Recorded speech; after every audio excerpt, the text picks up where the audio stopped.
మీ business ఏదైనా మీ ఊర్లో promotion చేయాలంటే అది సుమన్ టీవీతోనే సాధ్యం. ఇప్పుడే సంప్రదించండి. మీ బాబు ఒంటి మీద కొన్ని గాయాలున్నాయి. మీ ఆయననే మీ బాబుని చంపి చెరువులో ఏశాడని గూడా ఒక అపోహ ఉంది. ఈళ్ళింట్లో భార్యాభర్తలకు ఏమైనా సమస్యలున్నాయా? పోస్ట్‌మార్టం తీసుకున్నాక పోస్ట్‌మార్టం రిపోర్ట్ ఏమొచ్చింది?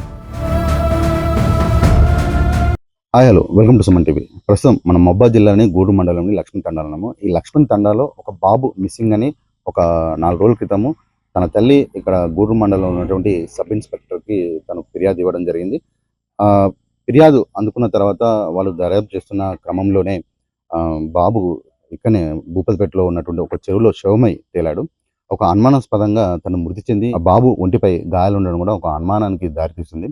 ప్రస్తుతం అయితే మనం ఆ బాబు తండ్రి దగ్గర ఉన్నాము. అంటే వాళ్ళ ఇంటి దగ్గరొచ్చాము.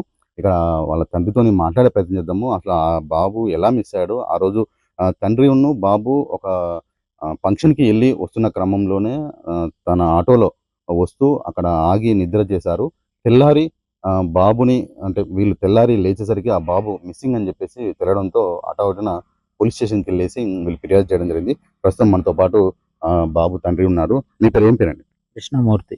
కృష్ణమూర్తి గారు. అంటే మీరు ఏం చేస్తారు? నేను ఆటో తోలుతా. మీరు ఆటో తోలుతారు. అది ఏం జరిగిందసలు? అయితే అక్కడ ఫంక్షన్‌కెళ్ళేసినాం. ఫంక్షన్ ఎళ్ళేసినంక ఇగ అక్కడి నుండి నేను బండి స్టార్ట్ చేసుకొని వస్తుండగా బాబు వచ్చి డాడీ సెల్ అన్నాడు. సెల్ ఇచ్చేసరికి లోపల బండిలోనే కూర్చున్నాడు. కూర్చున్నాక నేను అట్నే ఇటొచ్చేసి నాకు ఒకటేసారి నిద్ర వచ్చినట్టయింది. మళ్ళా తెల్లారి లేసి చూసేవరకి బాబు లేడు. అంటే మీరు ఆ రోజు ఫంక్షన్‌కెళ్ళి వచ్చే క్రమంలో మీరు మద్యం మత్తులో ఉన్నారు. మద్యం మత్తులో ఉన్నప్పుడు మీరక్కడ ఏదైతే సీతానగరంను, భూపాలపేట మధ్యలో ఒక బ్రిడ్జ్ దగ్గర మీరు వెహికల్ ఆపుకున్నారు. అదే బాబు మీరు వెహికల్ ఆపినప్పుడు మీతోనే ఉన్నాడా? ఉన్నాడు. ఉన్నాడు. ఉన్నాడు. అంటే మీరు బాబు వెనక సీట్‌లో పడుకున్నాడా? బాబు సీట్‌లో పడుకున్నాడు. నేను వెనక సీట్‌లో పడుకున్నాను. ఆహా! ఆటోలో ఉండేది ఒకటే సీట్ ఉంటుంది గదా! కాకపోతే నాది మామూలు సామాను గిట్లా యేసుకునే సీట్‌లో నేను పడుకున్నా. బాబేమో మధ్య సీట్‌లో పడుకున్నాడు. సీట్‌లో పడుకున్నారు. మరి మీకెప్పుడు తెలిసింది బాబు మిస్సింగ్ అయ్యాడని? Morning, morning. అంటే మార్నింగ్ మార్నింగ్ వరకు మీరు లేవలేదు. లేవలే. మార్నింగ్ లేసిన తర్వాత మీరు ఎక్కడికెళ్లారు? అంటే మరి బాబు ఒకసారి మిస్ అయిపోయేసరికి, మీకు కనపడకపోయేసరికి మీరు భయాందోళన చెందుతారు గదా! మీరేం చేశారు? అప్పుడు డైరెక్ట్ ఆటో యేసుకొని వచ్చి మళ్ళా ఇంటికొచ్చిండేమో అని జెప్పేసి ఈడ జూసినాం.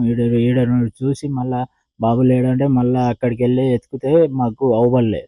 అవుపడకపోయేసరికి మళ్ళా స్టేషన్‌కెళ్ళిపోయినాం. స్టేషన్‌లోనే ఆ రోజు మొత్తం స్టేషన్‌లోనే ఉంచిళ్ళు. స్టేషన్‌లోనే ఉంచి వాళ్ళు గూడా వచ్చి చూసిళ్ళు ఇక్కడ. ఇక్కడ యెల్లాపురము ప్లస్ భూపతిపేట మళ్ళా పోతే మళ్ళా గూడూరుకి తీసుకెళ్లారు. తీసుకెళ్ళేసి సాయంత్రం అక్కడనే కూర్చోబెట్టుకున్నారు. ఇక్కడ సాయంత్రం స్టేషన్‌లో కూర్చోబెట్టుకున్నారు. స్టేషన్‌లోనే. ఏమన్నారు? పోలీస్ వాళ్ళేమన్నారు? ఏం జరిగింది అని అడిగిళ్ళు. ఇదే జరిగింది సార్ అని చెప్పేసాను. మీ బాబు మిస్ అయింది ఒకటో తారీఖు 29వ తారీఖు రోజు, ఆ రోజు మిస్ అయిపోయాడు. మీకు శవమై దొరికింది ఒకటో తారీఖు రోజు. అంటే ఈ మధ్య టైంలో ఒక 24 గంటల టైంలో మీరు వెతికారు. మీ బాబు ఎక్కడైతే శవంగా దొరికాడో ఆ చెరువులో దొరికినప్పుడు మీ బాబుపై కొన్ని కొట్టినట్టు గుర్తులు ఉన్నాయని జెప్పేసి కొంచెం స్థానికులు గాని, పోలీసులు చెప్పడం జరిగింది.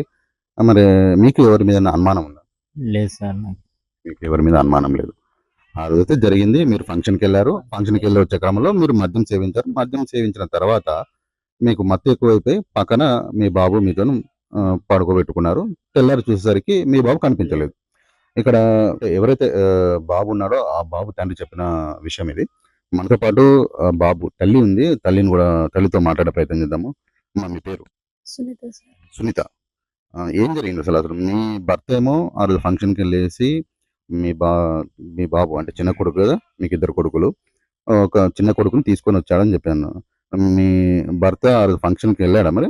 కలిసే పోయినాం సార్. మీరు నలుగురు కలిసే వెళ్లారు. మరి ఏమైంది ఆ రోజు? మరి మీరు నలుగురు కలిసి మీరు ఫంక్షన్‌కెళ్ళినప్పుడు మీరు నలుగురు కలిసి రావాలి గదా!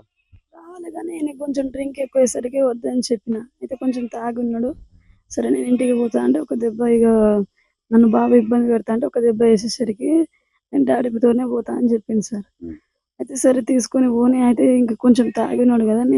నేనైనా వస్తా అని 2, 3 సార్లు ఫోన్ చేస్తే ఫోన్ తీయలేదు. హ్మ్. అయితే నేను మళ్ళీ 5 గంటలకు లేసి ఇంటికి వచ్చేసిన మా అన్నయ్య వాళ్ళతోటి. నన్ను ఇక్కడ డ్రాప్ చేసి వాళ్ళు చిలకమ్మ నగర్ వెళ్ళిపోయారు. వెళ్ళిపోయేసరికి ఇంటికి వచ్చి చూస్తే బాబు లేడు, బండి లేడు, మా ఆయన లేడు. మరి మీరు ఇంటికి వచ్చేసరికి మీ ఆయన లేడు, మీ బాబు లేడు. మరి మీరు అప్పుడు ఎవరికి కాంటాక్ట్ అయ్యారండి? మీ భర్తకు ఫోన్ చేయడం ఏమైనా చేశారా? మా ఇంటి పక్కనోళ్ళ సెల్ తీసుకొని ఫోన్ చేస్తే ఆయన ఏ ఇబ్బందిలో ఉన్నాడో ఏమో తెలవదు గానీ, బాబు లేడని ఎతుకుతున్నాడో నాకైతే తెలవదు గానీ ఫోన్ తీయలే 2, 3 సార్లు ఫోన్ చేస్తే. అంటే మీరు ఫోన్ చేసి తీయలేదు. మీరు ఫోన్ చేసినప్పుడు తను తీయలేదు. మీకెప్పుడు తెలిసింది మరి బాబు మిస్ అయ్యాడు? అంటే మళ్ళీ రిటర్న్ ఆయననే ఫోన్ చేసిండు. వేరే వాళ్ళ ఫోన్ తీసుకొని నేను చేసినప్పుడు రిటర్న్ చేసిండు. మీకు రిటర్న్ ఫోన్ చేసినప్పుడు అప్పుడు బాబు మిస్ అయిందని తెలిసింది. మా ఆయననే మళ్ళీ రిటర్న్ ఫోన్ చేసి ఎక్కడున్నావు అంటే ఇంటికొస్తున్నా అని చెప్పిండు. సరే రా అని చెప్పిన. మరి ఇంటికొచ్చినాక చిన్నోడు ఏడంటే లేడన్నాడు. నీ దగ్గరనే ఉన్నాడు అని చెప్పిండు. నా దగ్గర ఎక్కడున్నాడు నువ్వే తీసుకొని వచ్చినావు కదా నైట్. అంటే నేను అక్కడ మధ్యలో పండుకున్నా మోరి దగ్గర. బాబు అయితే లేడు లేచి చూసేసరికి. మరి ఎక్కడ వదిలేసినావు ఏంది అని అంటే తెలవదు నాకు అన్నాడు. ఎట్లా తెలవదు నువ్వు ఏడ పండుకున్నావు డైరెక్ట్‌గా ఇంటికి రాక మరి అక్కడెందుకు పండుకున్నావు? అంటే నాకు కొంచెం మందు ఎక్కువైంది. అక్కడ నా కళ్ళు మూసుకుపోయినట్టు అనిపిస్తుంది. ఏడనన్నా కింద పడతానేమో బండి యాక్సిడెంట్ ఇట్లా ఏమైనా అయితదేమో అని అక్కడ పండుకున్నా అని నాతోని చెప్పిండు. మరి ఆ రోజు ఫంక్షన్‌కెళ్ళినప్పుడు మనం మందు ఎక్కువైపోయింది. మరి మందు ఎక్కువ అయిన తర్వాత ఆ మందు ఎక్కువైపోయింది మత్తులో ఉన్నాడు. మరి నువ్వు ఎట్లా పంపించినావమ్మా మీ బాబుని? నేను చెప్పిన సార్ బాబు పోగానే ఒక దెబ్బ కొట్టేసరికి లేదు ఆ భయానికే బాబు నేను ఎట్లనన్నా పోతే డాడీతోనే పోతా. అంటే నాకంటే మంచితనంగా ఆయననే చూసుకుంటాడు ఊకే. డైలీ వచ్చినప్పుడు సెల్ పట్టుకొని చూస్తాడు కదా! ఆ సెల్లుతోటే ఇక డాడీ పండుకుంటే నేను సెల్ అయినా చూస్తా అని అట్లనన్నా పోతాడేమో. ఇగో ఎప్పుడైనా పోయినప్పుడు వాళ్ళ డాడీతోటి వచ్చేస్తాడు అప్పుడప్పుడు. పండగకు ఎక్కడైనా పెళ్ళిళ్ళకి అట్లా వెళ్తే. ఇంటికాడ పోయి పండుకుంటారేమో అని అనుకున్నా సార్. మళ్ళీ 5 గంటలకి లేసి నేను వచ్చేసిన మా అన్నోళ్ళ బండి మీద. ఇంటికొచ్చి చూస్తే లేడు. ఫోన్ చేసి ఇంటికొచ్చిండు మరి బాబు ఏడా అంటే ఇట్లా లేడంటే మళ్ళీ ఇద్దరం వెళ్లి నెంకినాం. ఏడ్చుకుంటా పొలాలు, చెట్లు, చేమలు అవి చెరువు కట్టలన్నీ ఇద్దరం నెంకినాం. ఇగ మా బావోళ్ళు, మా ఆడబిడ్డోళ్ళు, ఇగ మా అన్నయ్య వాళ్ళందరూ వచ్చి ఇగ ఎక్కడోళ్ళు అక్కడ వెతుకుతూనే ఉన్నారు సార్. కానీ బాబు ఎక్కడ దొరకకపోయేసరికి మళ్ళీ గూడూరు వెళ్లి పిటిషన్ ఇచ్చినాం. పిటిషన్ ఇచ్చేసరికి సార్ వాళ్ళు వచ్చి ఎస్ఐ సార్ ఇంకో సార్ వాళ్ళందరూ వచ్చి అందరూ అంతా ఎంక్వైరీ చేసిర్రు. నన్ను, మా ఆయనని ఎంక్వైరీ చేసిర్రు. మళ్ళీ మా అంటే అప్పటి వరకు మీ బాబు దొరకలేదు. ఆయనకి సార్. మీకెప్పుడు తెలిసింది బాబు అంటే బాబు చనిపోయి అక్కడ భూపతిపేటలో ఒక చెరువులో పడి ఉన్నాడని మీకు ఎట్లా తెలిసింది? మీకెవరు చెప్పారు? అంటే ఫోన్ వచ్చింది సార్. మేము నిన్న గూడూరు పోయి అటు పనుగోడు పోయినాం. అటు ఇంకా 2, 3 ఊర్లలో తండాలలో తిరిగినాం. రేవతండ, కోమటిపల్లి తండ అదంతా తిరిగేసరికి మేము మళ్ళీ గూడూరు ఎంటర్ అయ్యి మళ్ళీ ఇటు వచ్చే టైంకి మళ్ళీ మా ఆయనకు ఫోన్ వచ్చింది. ఎవరు చేశారు? ఇక ఎవరు చేసిర్రో సార్ ఆయనకి తెలుసు. అక్కడ చూసినోళ్ళే చేసిర్రట. అంటే మాకంటే ముందు ఇంకా ఉన్నారు జనాలు. మేము ఇగ వస్తున్నాం నెంకి ఇటు వస్తున్నాం మళ్ళీ రిటర్న్ వేరే ఊరికి వెళ్దామని వెతకడానికి. అయితే బాబు ఇక్కడ ఉన్నాడు చెరువులో పడేసిన శవం కనిపిస్తుందంటే అక్కడి నుంచి ఇక ఏడుసుడే ఇక 2, 3 రోజులు ఏడ్చుకుంటా మళ్ళీ ఇట్లా ఈ విషయం న్యూస్ తెలిసేసరికి ఇంకా ఏడ్చుకుంటూనే మళ్ళీ స్పీడ్‌లో అక్కడికొచ్చినాం సార్. చెరువులోకెళ్ళి మేము వచ్చేసరికి ఎస్ఐ సార్ వాళ్ళందరూ ఇక భూపతిపేట ఊరోళ్ళు, తండాలందరూ మాకంటే ముందే ఉన్నారు వాళ్ళు మేము అందేసరికి. అంటే మీకు ఇప్పుడు బాబు చనిపోయిన విషయం అని చెప్పేసి మీకు పోలీస్ స్టేషన్‌కెళ్ళి తెలిసిందా? లేదా ఎవరైనా మీకు ఫోన్ చేసి చెప్పారా? ఫోన్ చేసి చెప్పాను. వేరే వాళ్ళు ఫోన్ చేసి చెప్పారు. పలానా శవం అని చెప్పిందా? మీ బాబు అని చెప్పాడా? మా బాబానే చెప్పాడు. మీ బాబు అని చెప్పారండి. మీ తెలిసిన వాళ్ళా చెప్పింది? మా బామ్మడిది. మీ బామ్మర్ది చెప్పాడు. అమ్మ నేను ఒకటి అడుగుతాను. ఏదైతే శవం దొరికినప్పుడు మీ బాబు ఒంటి మీద కొన్ని గాయాలున్నాయి అని చెప్పేసి కూడా తెలిసింది. మరియు ఇక్కడ చాలా వరకు కొంచెం బాగా స్ప్రెడ్ అయిపోయిన విషయం ఏందంటే, మీ ఆయననే మీ బాబుని చంపి చెరువులో ఏసాడని కూడా ఒక అపోహ ఉంది. అది వాస్తవమేనా? అంటే మా బాబు నా కొడుకుని చంపుతాడని నాకు నమ్మకం లేదు సార్. మీ ఆయన. మా ఆయన. అంటే నాకంటే ఎక్కువ ప్రేమగా పిల్లల్ని ఆయనే చూసుకుంటాడు. కానీ కొట్టిండని నాకైతే అనుమానం లేదు సార్. ఎందుకంటే మంచిగా చూసుకుంటాడు కాబట్టి. మరి ఈ విషయం ఎట్లా జరిగిందో నాకైతే తెలవట్లేదు సార్ ఇంకా. శవం మీద కొట్టిన గాయాలున్నాయి. తర్వాత వాటర్‌లో పడేసినట్టు వాటర్‌లో పడ్డ తర్వాత చెరువులో పడ్డాక చనిపోయాడని చెప్పేసి తెలుస్తుంది.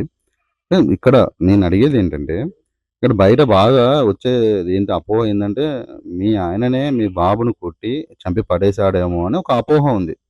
మీ ఆయనైతే చంపలేదని మీరంటారు. అవును సార్. ఇక్కడ మీరు విన్నారు గదా! ఇక్కడైతే మన ఆ బాబు ఎవరైతే చనిపోయారో జాన్ పాల్ వాళ్ళ ఇంటికొచ్చాము. వాళ్ళ తల్లిదండ్రులతో కూడా మాట్లాడాము. ఇక్కడ వీళ్ళు చెప్పేది ఏంటంటే వీళ్ళు ఒక అకేషన్ నిమిత్తము ఇక్కడ సీతనారం తర్వాత ఉన్నటువంటి ఒక తండాలో జరిగే ఒక చిన్న ఫంక్షన్‌కి వెళ్ళంగా అక్కడ మా తండ్రి మద్యం సేవించి మత్తుతో ఉన్న క్రమంలో తన బాబును తీసుకొని తను ఇంటికి వస్తున్నాడు. ఆ క్రమంలోనే తనకు మత్తు ఎక్కువ కావడంతో తన పక్కనే రోడ్డు పక్కనే తన ఆటోలోనే ఆపుకొని తన బాబును, ఈ తండ్రి అక్కడనే ఆ ఆటోలోనే పడుకున్నారు. ఈ తండ్రి లేచి చూసేసరికి బాబు కనిపించలేదు. ఈ బాబు కనిపించకపోవడంతో తను ఇంటికి వాళ్ళ మిసెస్‌కి ఫోన్ చేయడం జరిగింది. ఫోన్ చేసి బాబు మిస్ అయ్యాడు అని చెప్పడంతో వీళ్ళు హఠాత్తున 2, 3 ఊర్లు పక్కన చుట్టుపక్కల ఉన్న ఊర్లు తిరిగేసి దాని తర్వాత స్టేషన్‌కెళ్ళేసి కంప్లెయింట్ ఇచ్చారని చెప్పేసి వీళ్ళు చెప్తున్నారు.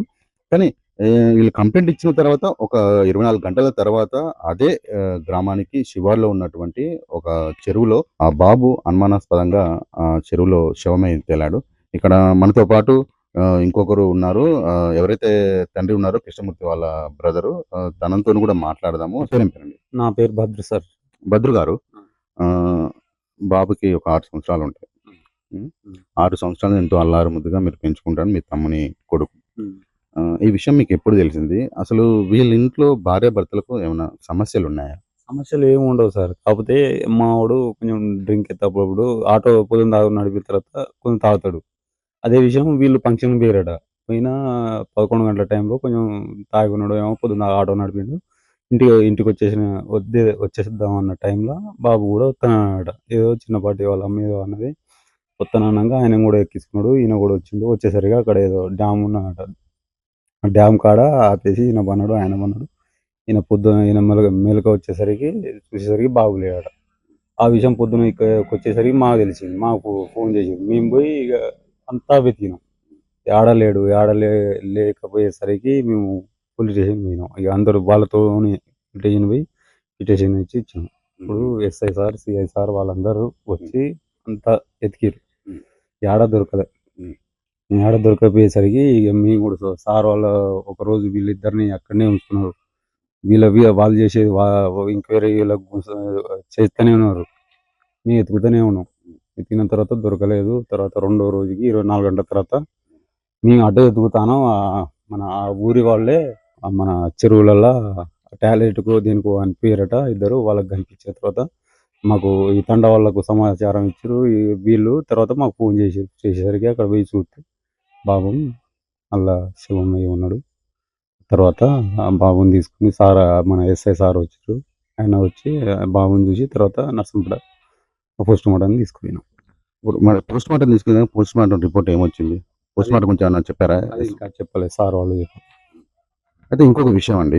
ఇప్పుడు బయట కొన్ని సోషల్ మీడియాలో గానీ, కొన్ని వాట్సాప్‌లలో గానీ తండ్రే కొడుకును చంపి చెరువులో పడేశాడు అని చెప్పేసి ఒక అనుమానం ఉంది. ఎందుకు అంటే అబ్బాయి ఫంక్షన్ వెళ్ళి వచ్చాడు. అప్పుడు ఎలాంటి దెబ్బలు ఏమి లేవు. మామూలుగా తల్లి కొట్టింది అని చెప్పేసి అంటున్నారు. కానీ ఏదైతే శవం దొరికినప్పుడు ఆ శవం మీద కొన్ని గాయాలు ఉన్నాయని చెప్పేసి వాళ్ళు తెలపడం జరిగింది. ఆ నోట ఈ నోట తెలిసింది. కానీ తండ్రి మీదనే బాగా అనుమానం ఉంది. ఇప్పుడు దీని గురించి మీ స్పందన ఏంటి? వాడు మాత్రం మాకు తెలిసి వాడు పోరగాళ్ళని కొట్టాడు సార్ ఎప్పుడు. ఎంత తాగినా మంచిగా మర్యాదగా చూసుకునేటోడే. కొట్టేటోడు మాత్రం కాదు. మేమైనా మా పోరగాళ్ళని కొడతాం కానీ వాడు కొట్టేటోడు కాదు. మరి ఎట్లా జరిగిందో ఇది తెలియని విషయం ఆయన మీద దెబ్బలు. ఇప్పుడు జాన్ పాల్ చనిపోవడానికి కారణం ఏంటంటారు? అంటే ఏమన్నా వ్యక్తిగత కక్షలు కానీ మీ బ్రదర్ అలాంటివి ఏం లేవు. వీళ్ళకి పెద్ద ఏదో వ్యక్తిగత అంత పెద్ద గొడవలు అయితే ఏం లేవు సార్. మీకు ఏమన్నా అనుమానం ఉందా మీదైనా? అలాంటిది ఏం లేదు. మొత్తానికైతే మీరు ఇప్పుడు విన్నారు కదా, జాన్ పాల్ వాళ్ళ పెదనాన్న చెప్పేది. జాన్ పాల్ ఒక 3 రోజుల క్రితం మిస్ కాగా ఇక్కడ ఉన్నటువంటి బొగ్గుపేటలో ఒక చెరువులో అనుమానాస్పదంగా మృత్యువాత పడ్డాడు. అది చంపారా లేకపోతే అనుకోకుండా చెరువులో పడి చనిపోయాడా అనేది ఒక ప్రశ్నార్థకంగా మారింది. ఈ కేసు అనేది ఎలాంటి కొలిక్కొస్తుందో వేచి చూడాలి. మీ బాబు ఒంటి మీద కొన్ని గాయాలున్నాయి. మీ ఆయననే మీ బాబుని చంపి చెరువులో వేసాడని కూడా ఒక అపోహ ఉంది. వీళ్ళ ఇంట్లో భార్యాభర్తలకు ఏమైనా సమస్యలు ఉన్నాయా? పోస్ట్‌మార్టం తీసుకున్నాక పోస్ట్‌మార్టం రిపోర్ట్ ఏమొచ్చింది?